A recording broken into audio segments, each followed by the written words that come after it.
Hi பப்பு குட்டீஸ், இன்னைக்கு நம்ம என்ன பார்க்க போறோம்னா சிறகரிக்க ஆசையில் மீனா சமைச்ச ஆந்திரா ஸ்பெஷல் பெசரட்டு தாங்க பார்க்க போறோம். அதுக்கு என்னென்ன பொருள் வேணும்னா பச்சைப்பயிறு 1 கப்பு, புழுங்கல் 2 கப்பு, பூண்டு 10 பல்லு, சீரகம் 1 ஸ்பூன், வெங்காயம் பெருசு, உப்பு வந்து தேவையான அளவு. பச்சைப்பயிறு புழுங்கல் அரிசி 6 மணி நேரம் ஊற வச்சு அரைச்சி எடுத்துக்கோங்க. இந்த மாதிரி தோசை மாவு பதத்தில் அரைச்சி எடுத்துக்கோங்க. அப்புறமா சாதாரணமாக தோசை ஊற்றுற மாதிரி ஊற்றி நல்லா பரப்பி விட்டுக்கோங்க. அதில் வேணும்னா வெங்காயமும் போட்டுக்கலாம். நல்லா தோசை மாதிரி பரப்பி விட்டு தோசை ஊற்றி வேணும்னா நெய் ஊற்றிக்கலாம். அப்படி இல்லைன்னா எண்ணெயே ஊற்றி ஸ்ப்ரெட் பண்ணி விட்டுக்கோங்க. இது கொஞ்சம் நல்லா வேகணும். இது வேகிறதுக்கு கொஞ்சம் டைம் எடுக்கும். கொஞ்சம் பொறுமையாகவே செய்யுங்க. கொஞ்சம் நல்ல ப்ரௌனிஷாக ஆனதுக்கப்புறம் திருப்பி போட்டுக்கோங்க. அதுக்கப்புறமா அதில் நடுவில் உப்புமா கொஞ்சம் வச்சுட்டு 2ஆக மடித்து வச்சுக்கோங்க. இவ்வளவு தாங்க ஸ்பெசரட்டு.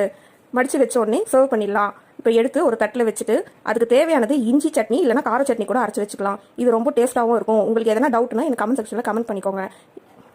உங்களுக்கு இந்த வீடியோ பிடிச்சிருந்தா லைக் பண்ணி ஷேர் பண்ணுங்கள். பிடிச்சிருந்தா மட்டும் லைக் பண்ணுங்கள் ப்ளீஸ். எதுவாக இருந்தாலும் கமெண்ட் பண்ணுங்கள்.